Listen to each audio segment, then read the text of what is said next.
जब वक्त होता है तो एहसास नहीं होता, और जब एहसास होता है तो वक्त नहीं होता। मैं साबिर अलीग और आप देख रहे हैं ILCC अलीग क्लासेस। हम लोग करने जा रहे हैं फिजिक्स क्लास 12 कैपेसिटर का चल रहा भी। अगला क्वेश्चन टॉपिक जो है वो करने जा रहे हैं, देखते हैं क्या है ये। कल तक हम लोगों ने किया था कि जब पैरेलल प्लेट के बीच में डाई इलेक्ट्रिक मटेरियल डालते हैं तो उस डाई इलेक्ट्रिक मटेरियल से कैपेसिटर का कैपेसिटेंस बढ़ जाता है,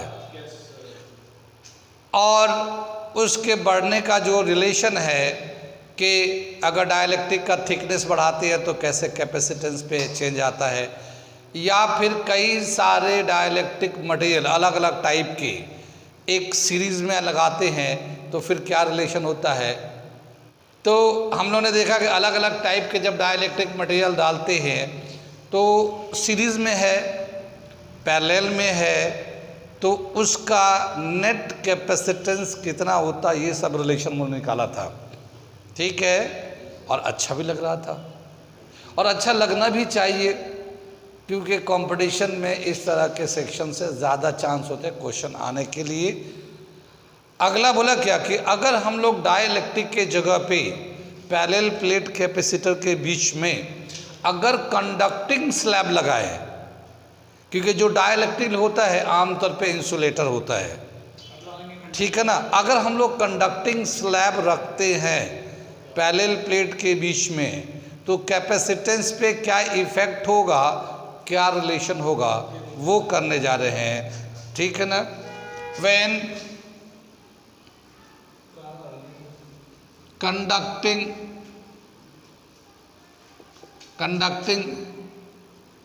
slab is inserted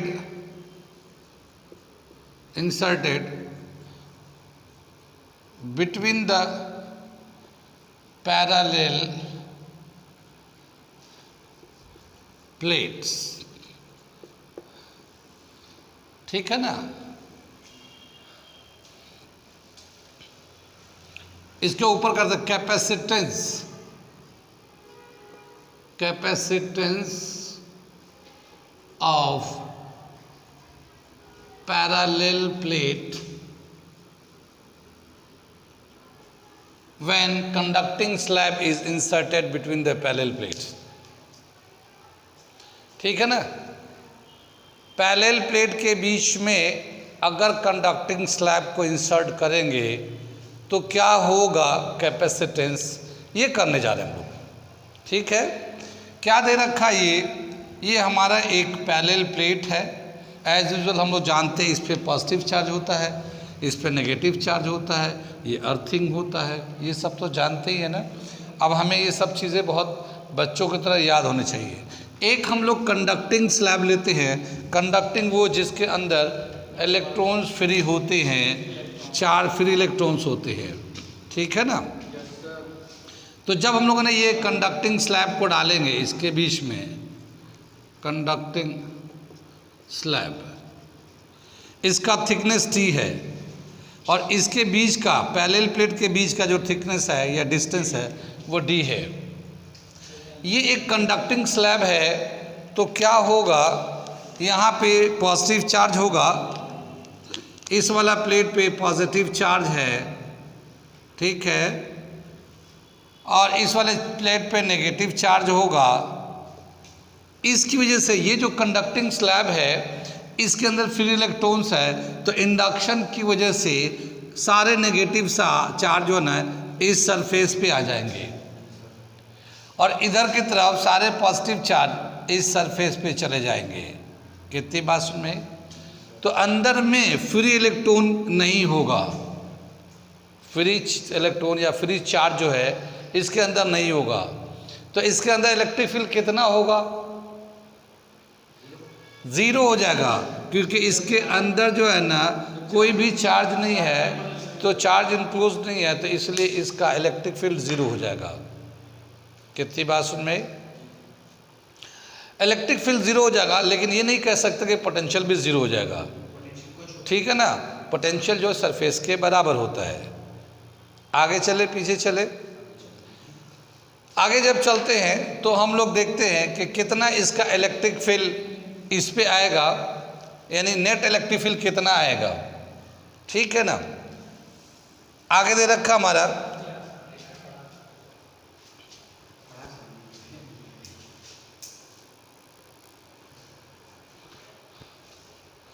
ठीक है। आगे चले हम लोग, क्या बताया कि जब हम लोग इसका पोटेंशियल नेट पोटेंशियल निकालने जाएंगे तो कितना होगा नेट पोटेंशियल, वो निकालने जा रहे हैं।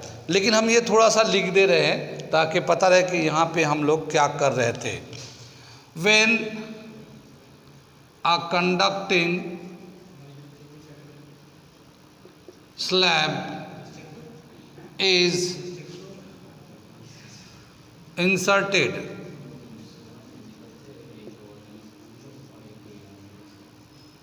between the plates,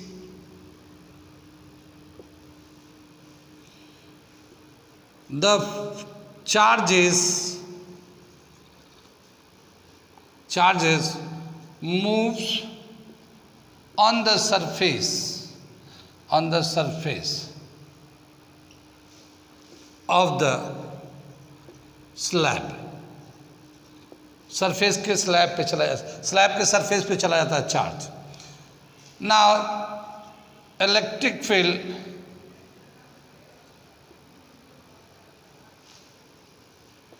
inside the conducting slab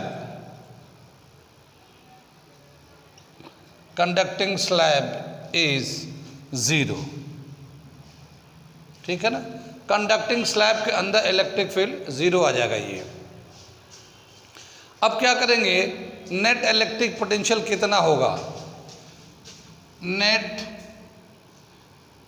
electric potential, ठीक है। तो V is equal to E not D minus t plus E into t. ये समझ में आया। ये हम लोगों ने किया था कि ये जो खाली जहाँ पे एयर है इसके जगह कितना होगा, तो ये जो जगह है D माइनस टी के बराबर होगा, ठीक है ना। इसका ये थिकनेस है। पोटेंशियल होता है electric field into thickness of the substance. तो यहाँ पे जो निकाला था E नॉट, यहाँ पे इलेक्ट्रिक फील्ड तो E नॉट होगा, ठीक है ना। तो ये E not into D minus T, ये हमने इसके खाली स्पेस वाला निकाल दिया। और इसके अंदर जो होगा electric potential E into t, ये इसकी कितनी थिकनेस है, कितनी बात सुन में। ये V जो है इसको इलेक्ट्रिक फील्ड जो होगा पैरेलल प्लेट के बीच में वो कांस्टेंट होता है, और वो होता है sigma upon epsilon not D minus T.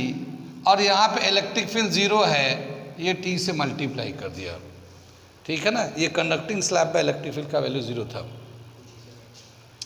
ये जो चार्ज है, सॉरी चार्ज डेंसिटी है, charge upon area epsilon not A D minus T, ये हमारा पोटेंशियल का फॉर्मूला हो जाएगा कंडक्टिंग स्लैब रखने के बाद।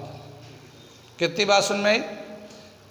अब हम लोग कैपेसिटेंस निकालेंगे कि इसका नेट कैपेसिटेंस कितना होगा। जब कंडक्टिंग स्लैब इंसर्ट करेंगे तो नेट कैपेसिटेंस कितना हो जाएगा, नेट कैपेसिटेंस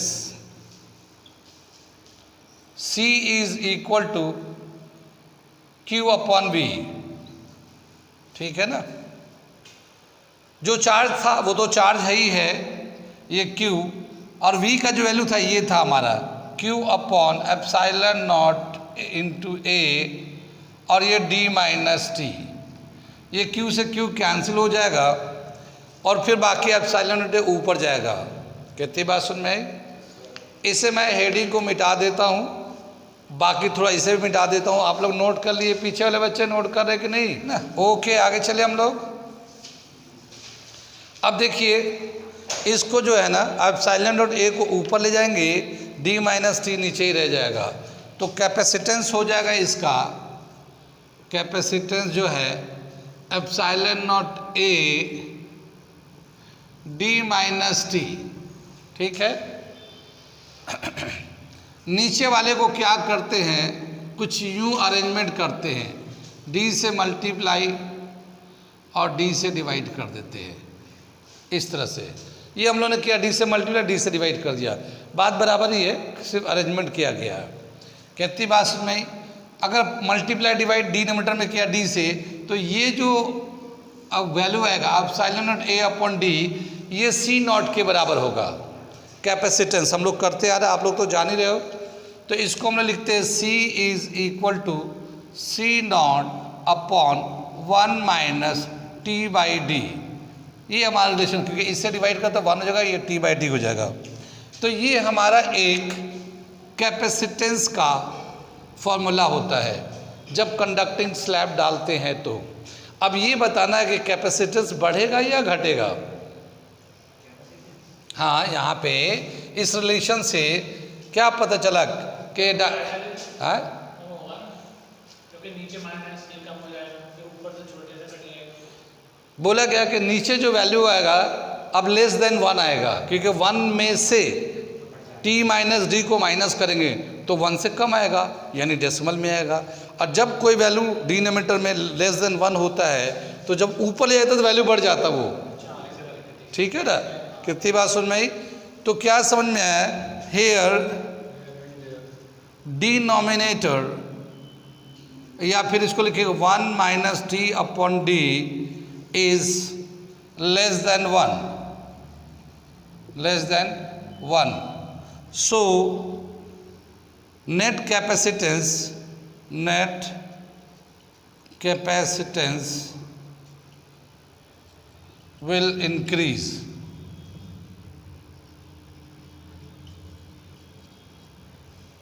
ठीक है ना, नेट कैपेसिटेंस जो है ना बढ़ जाएगा। ये कितनी बात समझ में आई? आगे चले, इधर से मिटा देते हम लोग, सब मिटा दो। ओहो क्या बात। अब यहाँ पे देखिए कुछ स्पेशल केसेस लेते हैं कि ये तो समझ में आ रहा है कंडक्टिविटी बढ़ रहा है जब डाइलेक्ट्रिक स्लैब डालते हैं। तो अगर ये डाइलेक्ट्रिक का थिकनेस जितना इस पैरेलल प्लेट के बीच का डिस्टेंस है उसके बराबर हो, या फिर ये कंप्लीटली फिल करे, तो फिर कैपेसिटेंस कितना हो जाएगा। ठीक है ना, तो हम लोग इसको स्पेशल केस कह सकते हैं या फिर कंडीशन कह सकते हैं। ठीक है ना, क्या दे रखा है? F T is equal to D. ठीक है ना, पैरेलल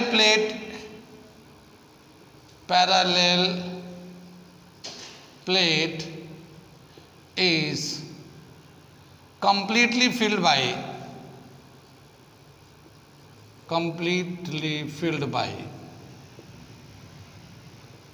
conducting slab।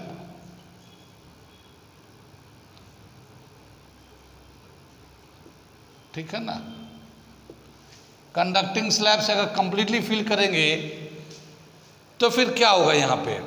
तो देखिए कैपेसिटेंस का फॉर्मूला है C naught 1 minus T upon D, यही तो फॉर्मूला है। अगर हम लोग इसको टी को डी से रिप्लेस करेंगे तो क्या मिलेगा? C naught 1 minus D upon D. ठीक है, ये डी से डी कैंसिल होकर 1 हो जाएगा, 1 माइनस 1 0 हो जाएगा। ठीक है ना, सी नॉट अपॉन 0। और किसी भी नंबर को 0 से डिवाइड करते हैं तो इन्फिनिटी आ जाता है।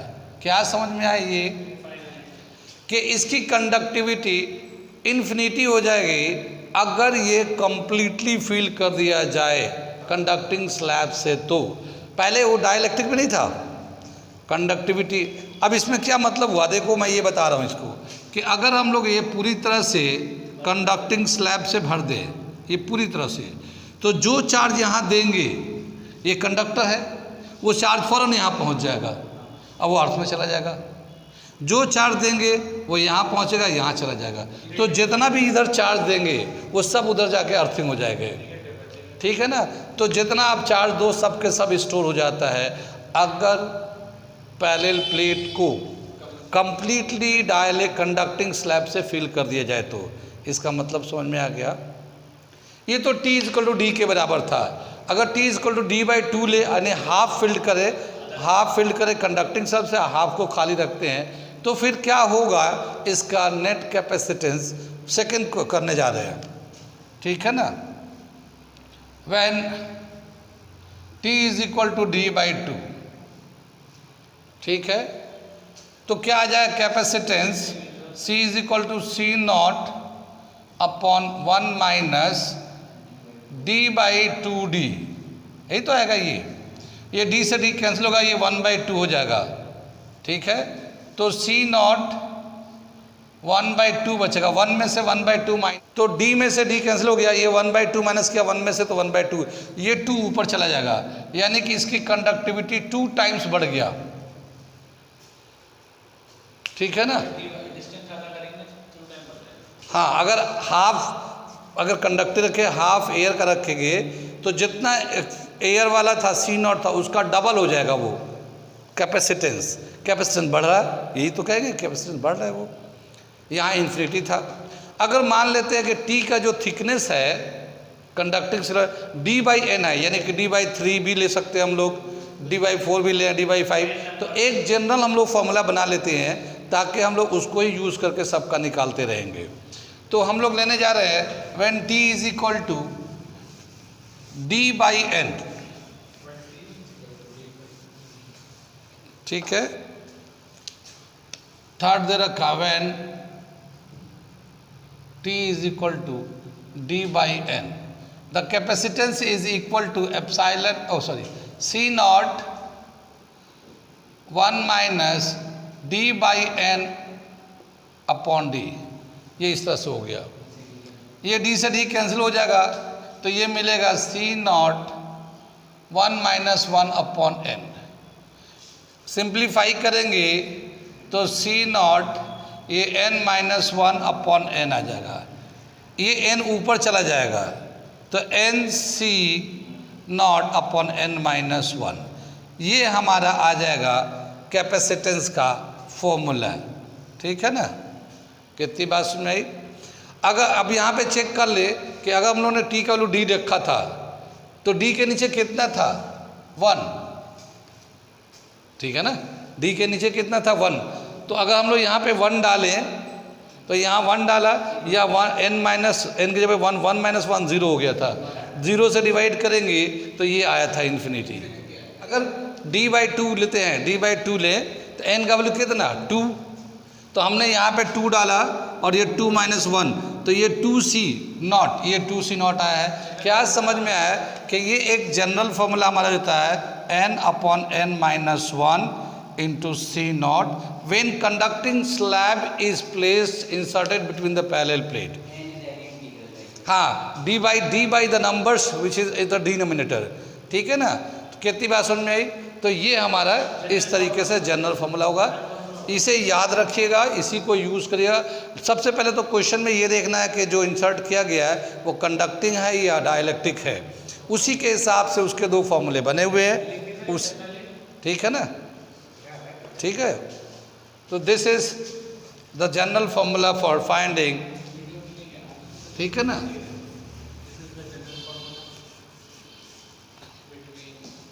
द जनरल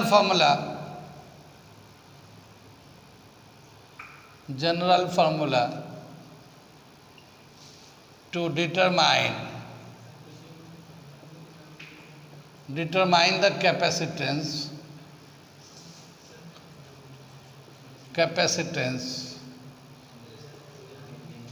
ठीक है ना, when the conducting slab is inserted, conducting slab is inserted between the plates, ठीक है ना। ये दे रखा है C is equal to N minus 1 into C not, ये दे रखा हमारा ये।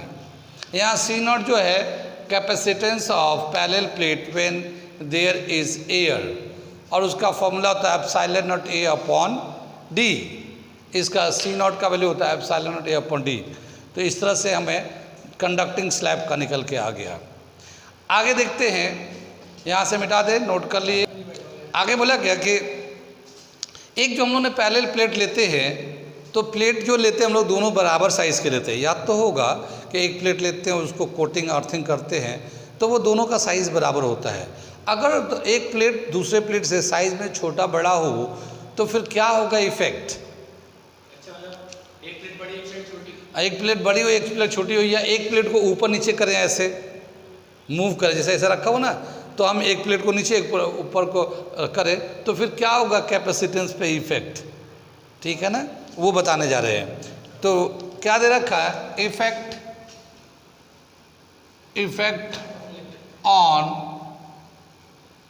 कैपेसिटर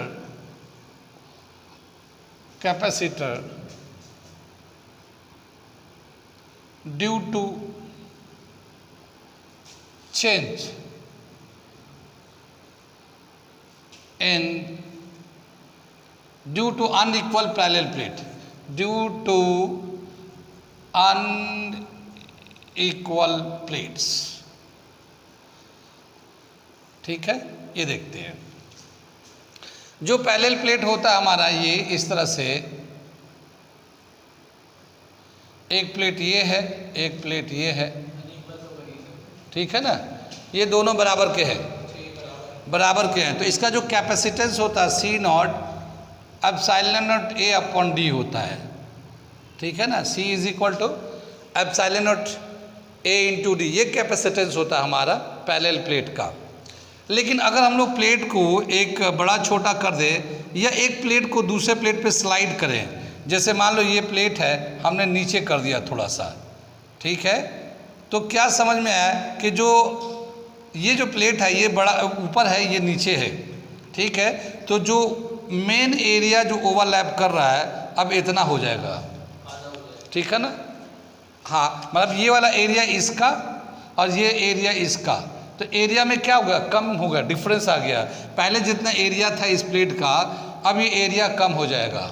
तो ये जो ए है, एरिया ऑफ द प्लेट लेते हैं, कितनी बात में, तो ये जो ए है, area of plate overlapping to each other, ठीक है ना, ओवरलैपिंग टू ईच अदर, ये होता है ए का मतलब, ठीक है। यहाँ पे ए जो है, दोनों प्लेट का एरिया जो है कितना ओवरलैप कर रहा है, इसका मतलब ये हुआ। लेकिन यहाँ पे जब अगर हम लोगों ने ऊपर नीचे कर दिया, तो जाहिर है जो ओवरलैपिंग एरिया है वो कम हो गया, ठीक है ना, ठीक है। इस केस में when the plates are unequal, plates are unequal overlapping,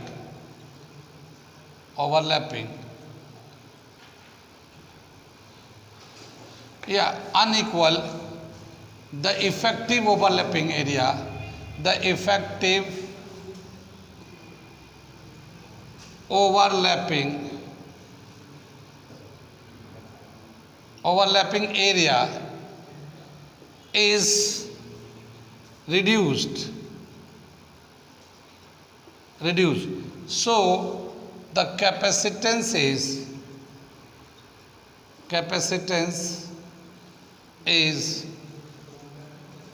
decreases, ठीक है ना।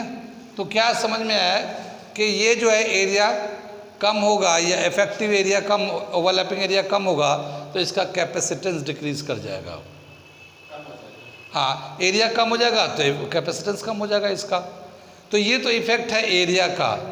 या छोटे बड़े होंगे ना, तो जितना एरिया ओवरलैप कर रहा होगा उतना ही उसका इफेक्टिव एरिया लेंगे, और वही हम लोगों का कैपेसिटेंस में यूज़ होगा। बड़े साइज छोटे साइज से कोई मतलब नहीं। हाँ, अब जैसे मान लो ये हम मिटा के दूसरा एक फिगर बना रहा हूँ।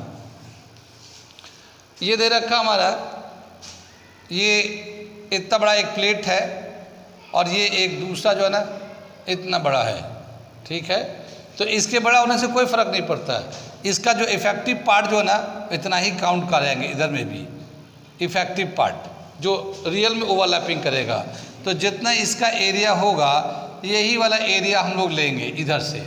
यानी क्या मतलब समझ में आया कि अगर छोटे बड़े प्लेट अगर लगे हुए हैं तो कितना ओवरलैपिंग कर रहा है, या तो वो लेंगे या फिर हाँ, या एक छोटा एक बड़ा है तो जो छोटा है वही इफेक्टिव एरिया काउंट करेंगे हम लोग, ठीक है ना। बड़े वाला का लगता है एक्स्ट्रा है, उससे कोई मतलब नहीं, जितना ओवरलैपिंग कर रहा है वही हम लोग काउंट करते हैं। कितनी बात सुन में, एक तो ये था चेंज। आगे बोला क्या कि अगर दोनों प्लेट के बीच में जो गैप है अगर वो कम करे तो कैपेसिटेंस क्या होगा, ठीक है ना। इसे मिटा रहा हूँ मैं। क्या बोला कि व्हेन द कैपेसिटेंस इज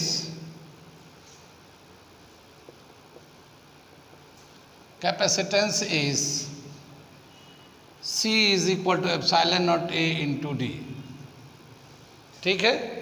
बोला क्या कि ये जो पैरेलल प्लेट है, पैरेलल प्लेट के बीच में, ये जो पैरेलल प्लेट के बीच में है ये डिस्टेंस है, ये यहाँ से यहाँ तक डी। इसको हम लोग ऐसे लाइन से दिखाएंगे तो ये ज़्यादा समझ में आएगा। ये डी अगर डी को कम करेंगे तो कैपेसिटेंस क्या होगा, बढ़ेगा, क्योंकि कैपेसिटेंस जो है ना इन्वर्सली प्रोपोर्शनल है। तो जैसे जैसे डिस्टेंस कम करेंगे वैसे वैसे कैपेसिटेंस बढ़ता जाता है। लेकिन अगर दोनों प्लेट को एक साथ ज्वाइन कर दे तो डिस्टेंस जीरो हो जाएगा, ठीक है ना। तो क्या हो जाएगा, when the two plates join together,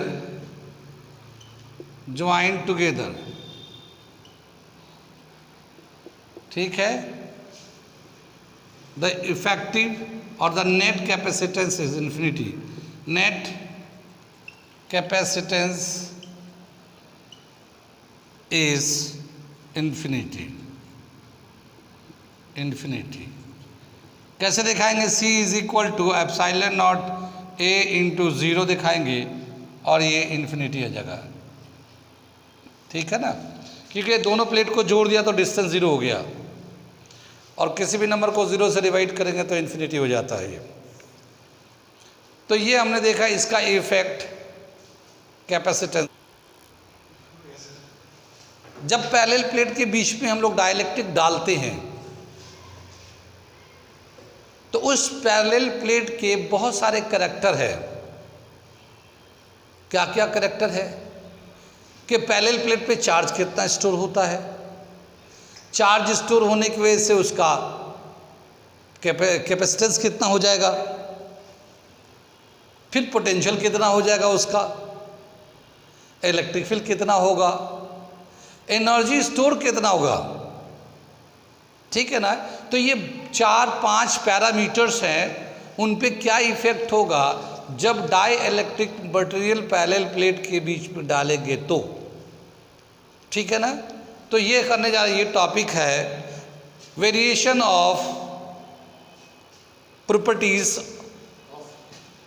of parallel plate capacitor when dielectric is inserted, ठीक है ना।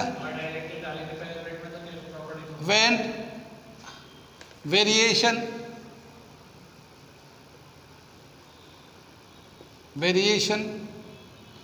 in properties of capacitor when a dielectric inserted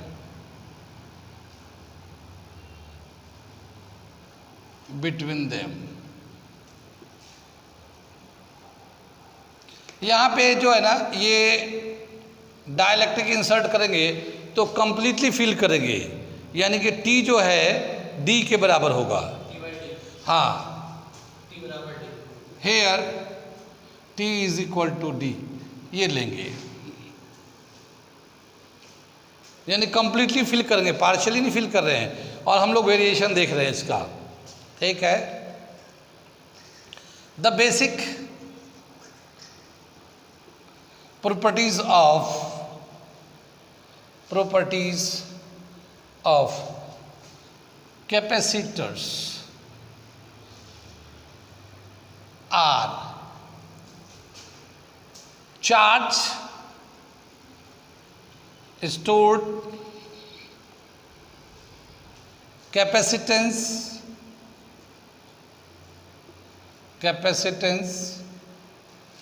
potential, ठीक है ना। इसको पोटेंशियल हो गया, इलेक्ट्रिक फील्ड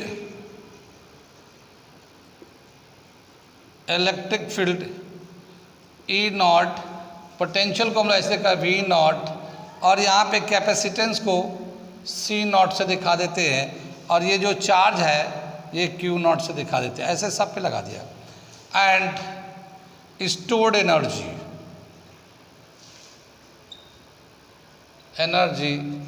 यू नॉट, ठीक है। ये इनका बेसिक प्रॉपर्टीज़ है। ये 5 प्रॉपर्टीज़ दे रखा है कि जो चार्ज है जब कंप्लीटली फील करेंगे तो जो नेट चार्ज है, कैपेसिटेंस है, पोटेंशियल है, इलेक्ट्रिक फील्ड है या एनर्जी है, इन सब में क्या चेंज आएगा। इनका आपस में एक रिलेशन भी है, ठीक है ना। The relation among them are, the relation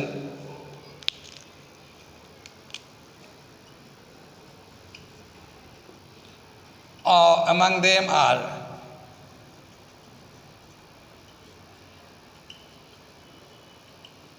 जैसे ये जो है Q not is equal to C not V not, है ना।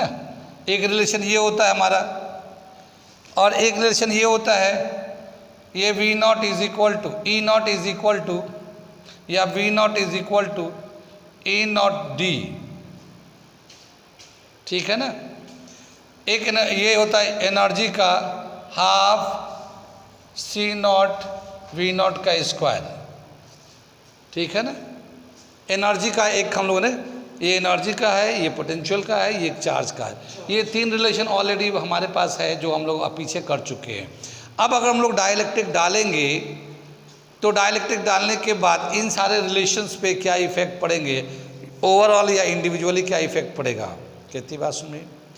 अब क्या बताया कि यहाँ पे कि जब हम लोग कैपेसिटर को डाइलेक्ट्रिक डालने के बाद क्या डाइलेक्ट्रिक इंसर्ट करने के बाद कैपेसिटर बैटरी से कनेक्ट है या डिसकनेक्ट है।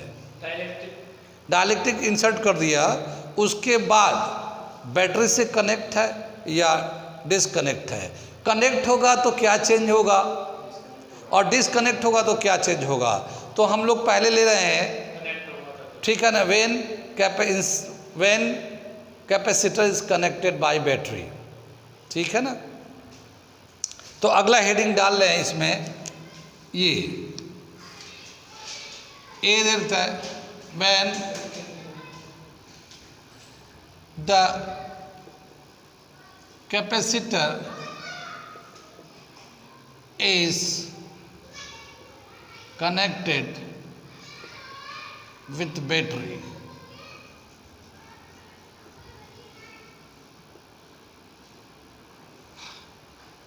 जब बैटरी से कनेक्ट होगा, ये हमारा एक कैपेसिटर सा डायग्राम में बना रहा हूँ, ये एक बैटरी से इधर से हमने कनेक्ट कर दिया है, और ये की लगा रखा हम लोगों ने, ये ऑन कर दिया, ठीक है ना। और इसके बीच में एक डाइलेक्ट्रिक कंप्लीटली फील कर रखा है हम लोगों ने, ये डाइलेक्ट्रिक कंप्लीटली फील कर रखा है, ठीक है ना। तो देखना है क्या क्या चेंज आता, क्या क्या चेंज नहीं आता। ये कनेक्ट है, ये बैटरी से, ये कैपेसिटर है, ठीक है ना। इधर से मिटा दो, मैं समझ में आ रहा क्या कर रहे हैं हम लोग।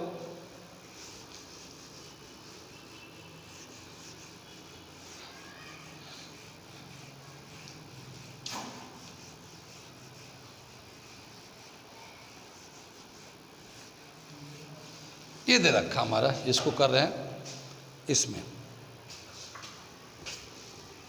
फिगर तो दिख रहा है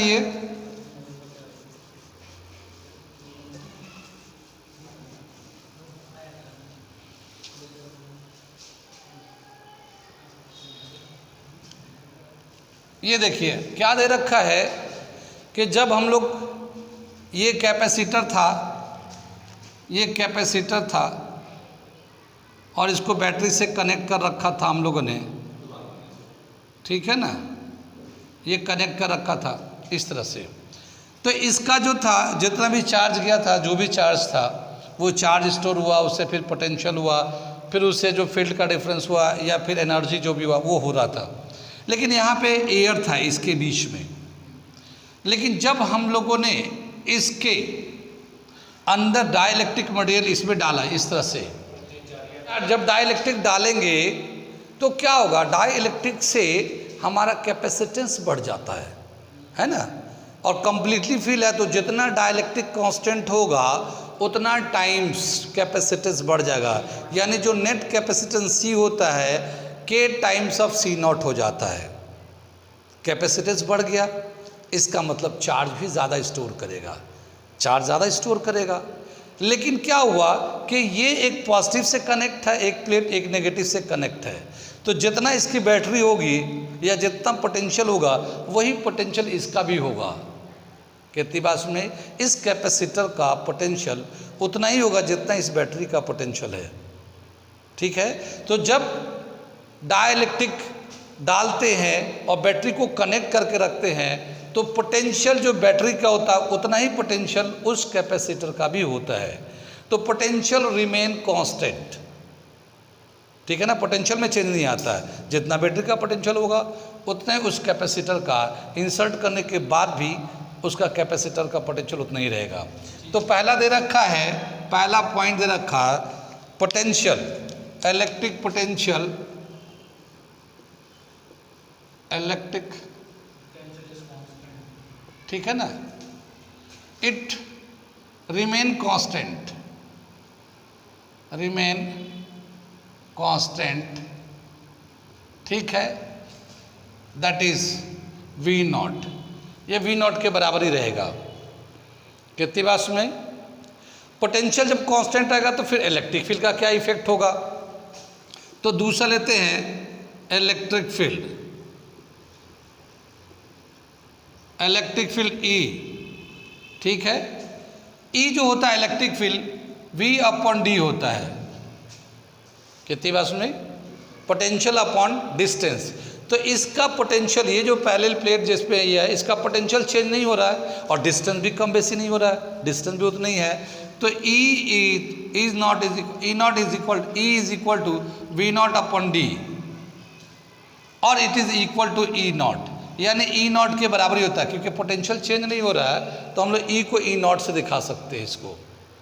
तो क्या समझ में आया, electric field also remain constant, electric field also remain constant, ठीक। ये दूसरा पार्ट हो गया। तीसरा लेते हैं हम लोग कैपेसिटेंस लेते हैं। कैपेसिटेंस क्या हो जाएगा, कैपेसिटेंस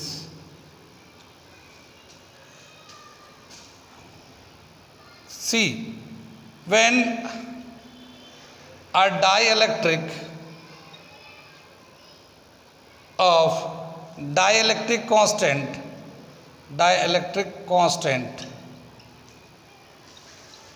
K is inserted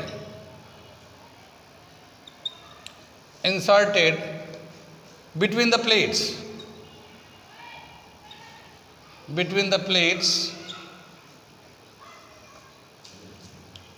ठीक है ना। यहां से मिटाता हूं, its capacitance increases, capacitance increases, its capacitance increases by k times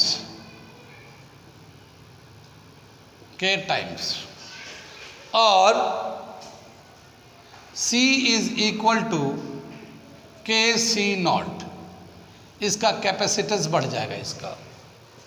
ठीक है, अब हम लोग देखते हैं इसका चार्ज। फोर्थ पार्ट आ रहा है हम लोग चार्ज, ये मिटा रहे हैं हम लोग।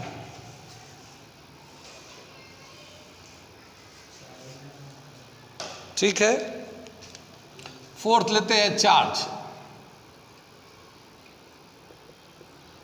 Q। Q is equal to C V, ऐसे ही तो होता हमारा,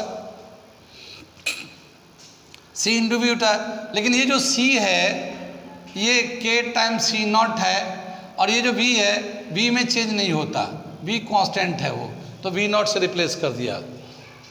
ठीक है ना, तो क्या आ जाएगा K C not V naught आ जाएगा ये। ठीक है ना, और ये C नॉट V नॉट को हम लोग Q नॉट कर सकते हैं, Q नॉट, यानी कि चार्ज जो है ना Q टाइम्स ज़्यादा स्टोर करेगा।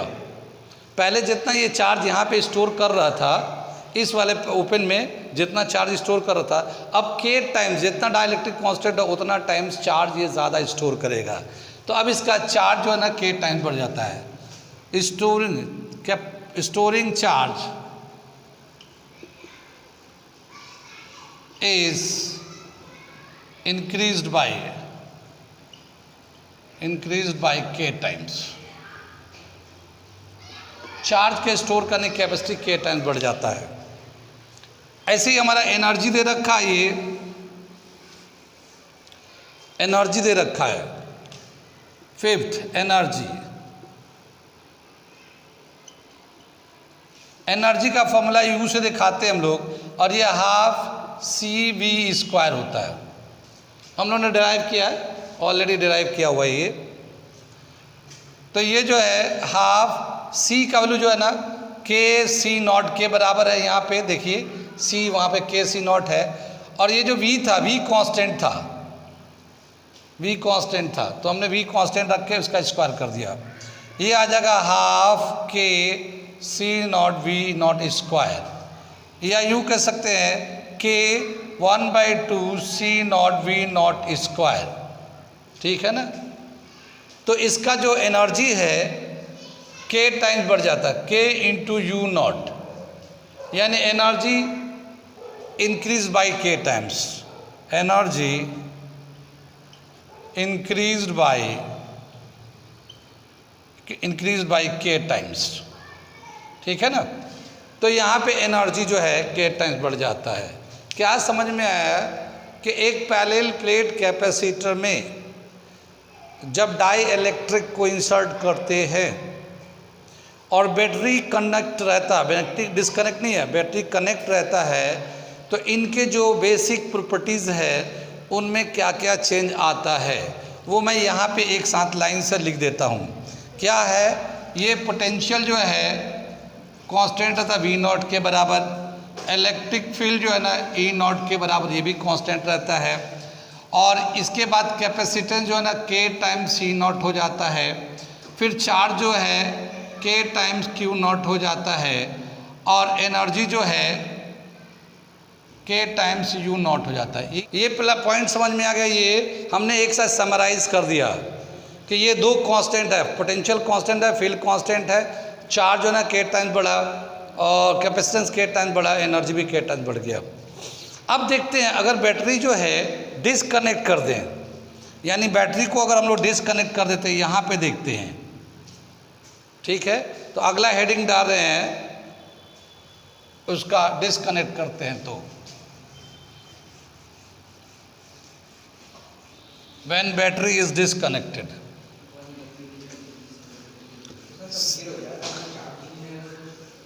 हाँ देख तो लो भाई, बी पार्ट कर रहे हैं हम लोग। व्हेन बैटरी इज डिसकनेक्टेड, ठीक है, ये दूसरा पार्ट कर रहे हैं। ठीक है, जब बैटरी डिसकनेक्ट कर देंगे हम लोग तो देखिए ये क्या होगा, ये तो ऐसे था, ठीक है ना। अब जितना इस पे हम लोगों ने शुरू में चार्ज कर दिया, शुरू में कनेक्ट करके चार्ज किया होगा, चार्ज करने के बाद छोड़ दिया, ऑफ कर दिया। आप चार्ज करने के बाद इसको जितना चार्ज करना था हो गया, वो कर दिया। करने के बाद अब इसको हम लोगों ने डिस्कनेक्ट कर दिया। अब हम लोग चार्ज नहीं दे सकते, इसको उतना ही रहेगा। इसका मतलब चार्ज जो है ना वो कांस्टेंट रहेगा। अब हम लोगों ने डाइलेक्ट्रिक डाला, कोई बात नहीं, डाइलेक्ट्रिक से दूसरे पैरामीटर चेंज होंगे, मगर चार्ज इसको कहीं से मिल नहीं सकता क्योंकि बैटरी से ये डिस्कनेक्ट है। चार्ज तो चाहिए इसको, पर उसको चार्ज मिलेगा नहीं बैटरी से, तो इसलिए चार्ज उतना ही रहेगा इसका। ठीक है, तो सबसे पहला जो लेते हैं हम लोग चार्ज, ठीक है ना, Q. Charge remain same, charge क्या लिख रहे हैं यार, चार्ज रिमेन कांस्टेंट, ठीक है ना। तो चार्ज जो है ना क्यू जो है ना क्यू नॉट के बराबर ही रहेगा। कितनी बात में आगे दे रखा है, अगर चार्ज इतना ही रहेगा तो कैपेसिटेंस का क्या करेंगे हम लोग, कैपेसिटेंस का क्या होगा, या पोटेंशियल का क्या होगा, या इलेक्ट्रिक फील्ड या एनर्जी, सभी को देखते हैं हम लोग। तो पोटेंशियल देख लेते हैं, पहले कैपेसिटेंस देख लेते हैं। कैपेसिटेंस, कैपेसिटेंस जब हम लोग डाइलेक्ट्रिक डालते हैं तो हमारा कैपेसिटेंस बढ़ता ही बढ़ता है। हम लोगों ने पूरा उसको ड्राइव करके लिखा है। अभी हम लोगों ने पूरा किया था ना भाई कि भाई अगर कंप्लीटली फील करेंगे तो कैपेसिटेंस कितना हो जाएगा। तो हमने देखा कि कैपेसिटेंस के टाइम बढ़ जाता है जितना डाइलेक्ट्रिक कांस्टेंट होता है। तो capacitance, the capacitance of capacitor increased by k times, so new capacitor, new capacitance is given as C is equal to k times C naught। ठीक है, ये दूसरा हो गया। अब हम लोग देखते हैं पोटेंशियल, तीसरा पोटेंशियल V, ठीक है ना। V जो होगा कैपेसिटर में Q अपॉन C के बराबर होगा, है ना। Q is equal to C V होता फॉर्मूला हमारा कैपेसिटेंस का, तो ये आ गया V is equal to Q by C. Q तो कांस्टेंट ही है, Q जो है Q नॉट के बराबर है, मगर C जो है ना कैपेसिटेंस जो है के सी नॉट के बराबर है, के सी नॉट। तो ये पोटेंशियल जो हो जाएगा 1/k Q nought upon C nought. ये Q nought upon C nought को लिख सकते हैं V nought upon K, V nought upon K, यानी कि पोटेंशियल जो ना k टाइम्स रिड्यूस कर जाएगा। So potential is reduced by k time, is reduced by k times, k times potential reduce कर जाएगा। ठीक है,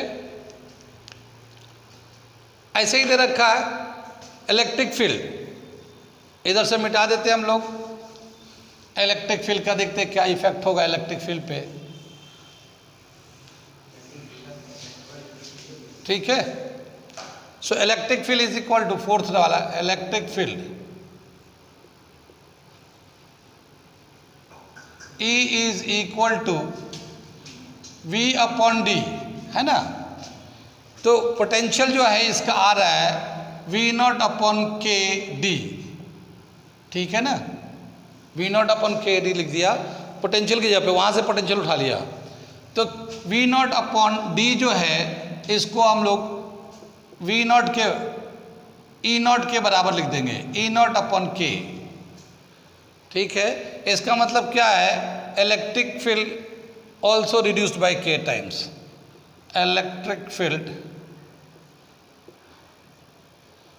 also reduced by k times. कितनी बात सुनने, ये फोर्थ पार्ट हो गया।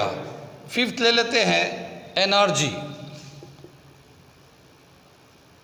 एनर्जी यूज दिखाते हैं और ये होता है हाफ सी वी स्क्वायर, ये है ना, ये हाफ तो हाफ है, सी का वैल्यू कितना है के टाइम्स ऑफ सी नॉट, ये तो हमारा इसमें के टाइम्स आया, वहाँ पे कहीं पे लिखा हम लोगों ने।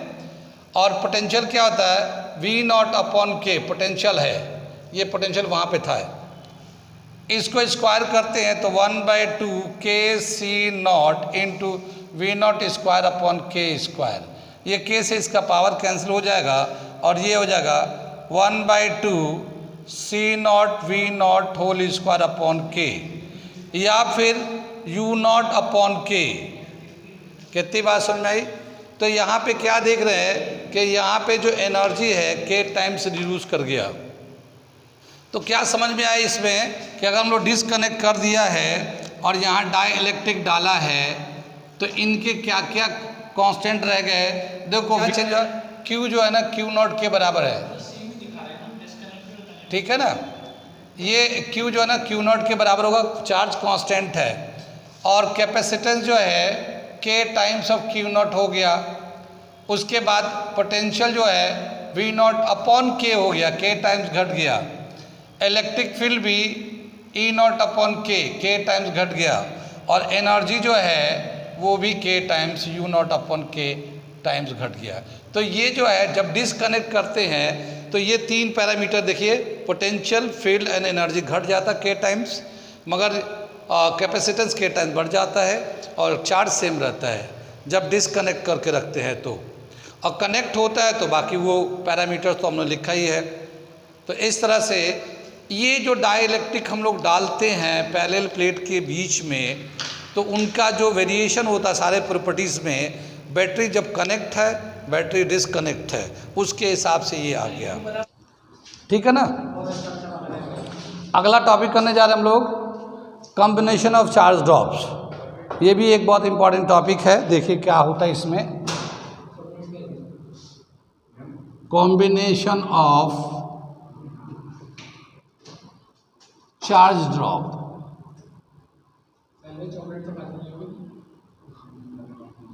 ठीक है ना, ठीक है। कॉम्बिनेशन ऑफ चार्ज ड्रॉप बोला कि अगर बहुत सारे छोटे छोटे चार्ज ड्रॉप्स हैं और इन सभी चार्ज को अगर हम लोग कंबाइन करके एक बड़ा चार्ज ड्रॉप बनाते हैं तो इनके रेडियस में, कैपेसिटेंस में, पोटेंशियल में, एनर्जी में, ठीक है, या फिर चार्ज डेंसिटी में क्या क्या फ़र्क आएगा। ठीक है, तो इसे हम लोग करने जा रहे हैं। ये बहुत सारे पैरामीटर्स हैं, उनमें क्या क्या चेंज आएगा वो देखने जा रहे हैं। तो सबसे पहले हम लोग देखते हैं कि when an small drops, charge drops, when an small charge drops are combined to form a big drop, then the changes in various properties is given as, सबसे पहला देखते हैं हम लोग रेडियस।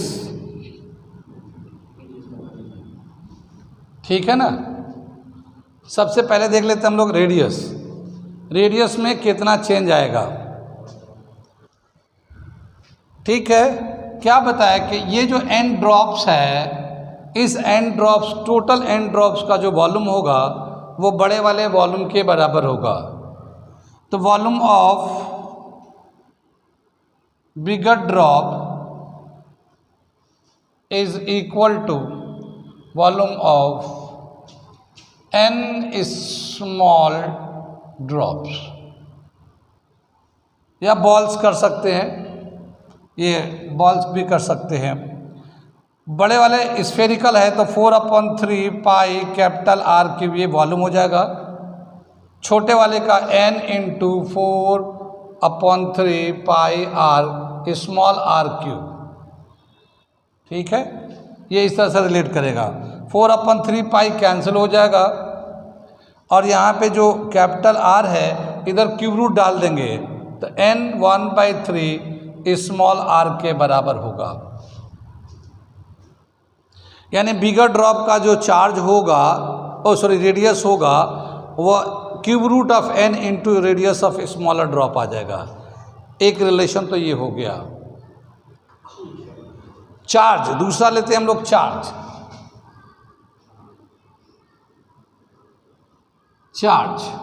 ठीक है ना। Charge of bigger drop is equal to n times charge of smaller drop. तो क्या हो जाएगा, कैपिटल Q जो होगा n स्मॉल q के बराबर आ जाएगा।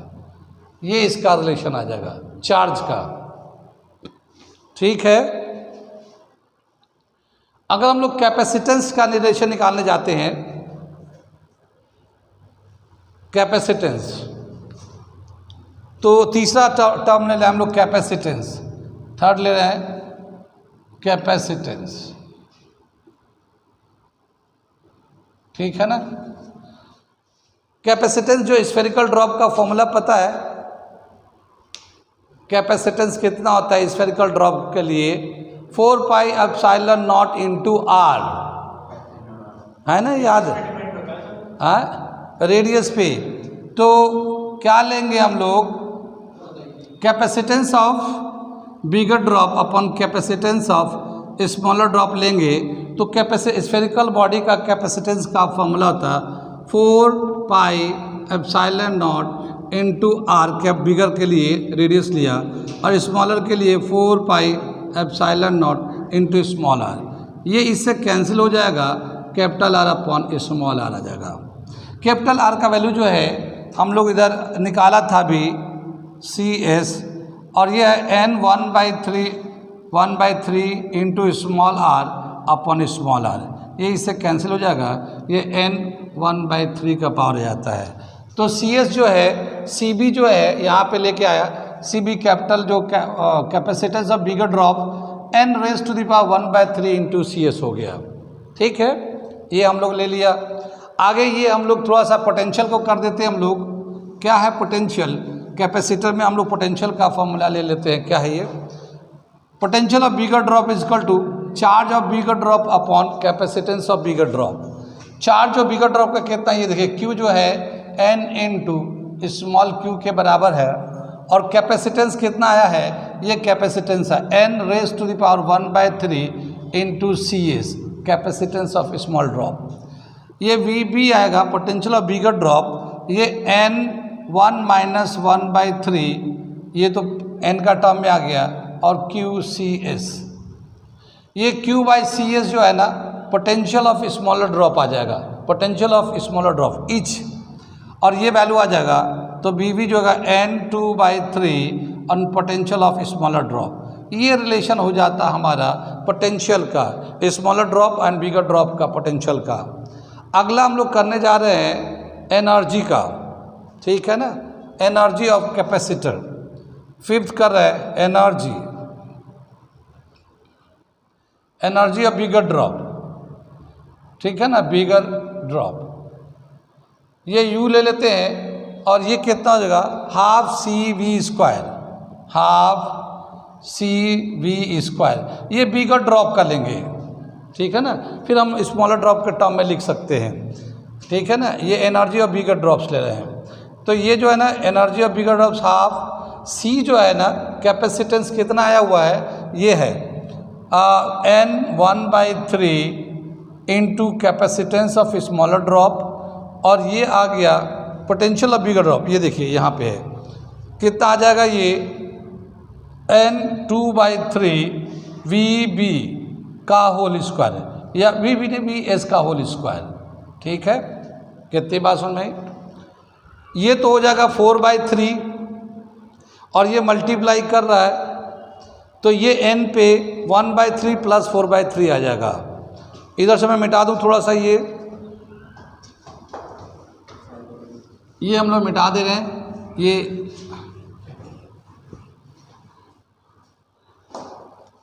एनर्जी ऑफ बिगर ड्रॉप आएगा, क्या आएगा 1/2 n 1/3 प्लस 4/3।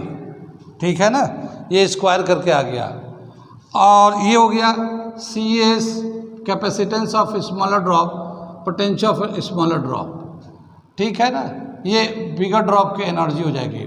ये n एनर्जी पे कितना जाएगा n, और ये एलसीएम लेंगे तो 5/3 हो जाएगा, और ये 1/2 capacitance of smaller, potential of smaller drop. N energy of bigger drop is equal to n 5/3 into potential energy of smaller drop, इसके बराबर हो गया ये। तो ये रिलेशन आ गया एनर्जी का। बड़े जो ड्रॉप बनेगा उसका एनर्जी कितना होगा, n 5/3 ऑफ एनर्जी ऑफ इस स्मॉलर ड्रॉप।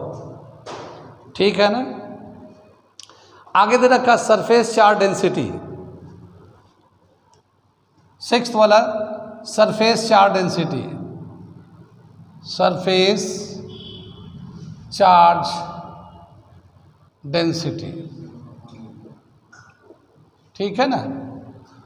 चार्ज डेंसिटी कैसे निकालते हैं हम लोग, याद है? चार्ज डेंसिटी होता है चार्ज अपॉन एरिया। ठीक है ना। तो हम लोग पहले स्मॉलर का लेते हैं, sigma S, charge density of smaller drop. तो इसका चार्ज होता है स्मॉल क्यू और एरिया है 4π स्मॉल आर स्क्वायर। ठीक है ना, 4π। ये स्मॉलर ड्रॉप के लिए हो गया, एक स्मॉलर ड्रॉप के लिए हो गया। अब हम लोग बिगर ड्रॉप का लेना चाहते हैं। n बिगर ड्रॉप को जब कंबाइन करेंगे तो बड़ा होगा, तो उसके हिसाब से चार्ज डेंसिटी कितना हो जाएगा। तो charge density of bigger drop, इधर से मिटा दूं मैं थोड़ा सा, charge density of bigger drop, तो total charge of bigger drop upon area of bigger drop. तो area bigger drop 4π capital R square आ जाएगा, ये है ना। ये कैपिटल चार्ज आ जाएगा, कैपिटल R आ जाएगा इसका। अब ये जो है इसे इधर से मिटा दे थोड़ा सा,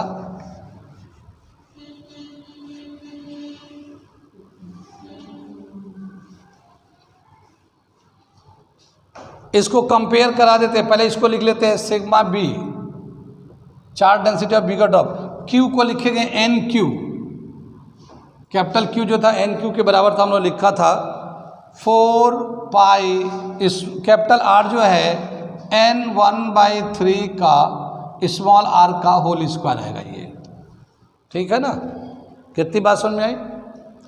इस पे जब स्क्वायर करेंगे ये तो कितना हो जाएगा, ये एन क्यू और इसका स्क्वायर कर लेते हैं तो 4π n 2/3 आर स्क्वायर। कितनी बात सुन में? ये जो है इसको n को बाहर निकालते हैं, यहाँ पे n पे 1 का पावर है तो क्या हो जाएगा n 1 - 2/3, ये तो अलग कर लिया, और ये q 4π स्मॉल आर स्क्वायर। ये charge density of bigger drop दिख रहा है। ठीक है ना। ये पूरे को हम लोग charge density of smaller drop के बराबर लिख सकते हैं। ठीक है, तो क्या समझ में आया? Charge density of bigger drop is equal to, इसको करेंगे तो n 1/3 पावर आ जाएगा इनटू सिग्मा एस। ये रिलेशन आ गया चार्ज डेंसिटी में। कितनी बात समझिए, चार्ज डेंसिटी इतना आ गया। भाई एक टॉपिक और है इसमें, मतलब ये इसी में कंप्लीट कर देते हैं। चेंज इन एनर्जी, क्या बताया कि जब छोटे छोटे चार्ज को मिलाएंगे, जब बड़ा ड्रॉप बनाएंगे तो बड़े वाले की एनर्जी जो है कितना होगा छोटे वाले से। तो n छोटे वाले स्मॉल एनर्जी का, स्मॉल ड्रॉप का जो एनर्जी है वो कितना डिफरेंस आ जाएगा। हाँ, तो डिफरेंस निकालना है। तो मैं दिखा रहा हूँ डिफरेंस इन एनर्जी। अगला जो टॉपिक है 7 है ये, difference in energy. bigger drop has more energy. So change in energy is equal to change in energy is delta U is equal to U of bigger minus n U of smaller. ठीक है ना? कितनी बात सुन में? अब energy जो बिगर drop का कितना है, ये देखिए, ये यू भी तो ऐसे ही रहते हैं, energy of bigger drop minus n, और यू एस का वैल्यू कितना आ जाएगा, ये हमारे पास एक रिलेशन अभी U energy of bigger drop is equal to n 5/3 U S, ये हमारा रिलेशन ड्राइव किया है, हमने मिटा दिया, वो पीछे था वो हमारा। तो यू एस अगर निकालना चाहेंगे एनर्जी ऑफ स्मॉलर का, तो क्या लिखेंगे, energy of bigger drop upon n 5/3, ऐसे लिख सकते हैं। ठीक है ना? तो हम लोग ये जो है ना एनर्जी ऑफ स्मॉलर ड्रॉप को चेंज करके energy of bigger drop upon n 5/3 कर दिया। कितनी बात सुनिए, change in energy is equal to energy of bigger drop, और ये देखिए ऊपर जा रहा है n 1 - 5/3 UB। कितनी बात सुन में, UB को कॉमन ले लेते हैं, एनर्जी ऑफ बिगर ड्रॉप को कॉमन ले लेते हैं, तो ये बचेगा 1 माइनस, इस पे से बचेगा n -2/3। कुछ बात समझ में आ रही है? ठीक है ना? मगर ये माइनस में है तो इसको हम लोग रेसिप्रोकल कर लेते हैं, तो change in energy is equal to UB, और ये 1 - 1 अपॉन n 2/3। कितनी बात सुन में, बात समझ में आ रही ना? तो ये हमारा फॉर्मूला आ गया हमारा, ये change in energy equal to UB 1 - 1 upon n 2/3, ये हमारा चेंज इन पोटेंशियल एनर्जी का formula, change in energy of the bigger drop. ये हम लोगों ने क्या किया इस वाले टॉपिक में, कंबाइंड स्पायर ड्रॉप में, जब हम लोग स्मॉलर 4 ड्रॉप को कंबाइन करेंगे तो हमें कुछ भी निकालने के लिए आ सकता है, बड़े ड्रॉप के छोटे ड्रॉप के रिस्पेक्ट में। कैपेसिटेंस है, पोटेंशियल है, एनर्जी है, सरफेस चार्ज डेंसिटी है, कुछ भी पूछा जा सकता है। तो इसलिए हमने सारे रिलेशन एक साथ समराइज करके कर दिया है। कैसा लग रहा है? जैसा भी लग रहा है लाइक करो, शेयर करो, सब्सक्राइब करो। क्या होता, बच्चा जब छोटा होता तो उसे कहते हैं पढ़ो पढ़ो, मगर बच्चा बोलता है यार मेरे पीछे ही पड़ गया, पढ़ो पढ़ो, लेकिन बाद में पता चलता है कि वो क्या कहना चाह रहे थे। तो इसलिए अब मैं कह रहा हूँ लाइक करो, शेयर करो, सब्सक्राइब करो, क्योंकि बाद में पता चलेगा कि क्या कह रहा हूँ। ठीक है? ओके।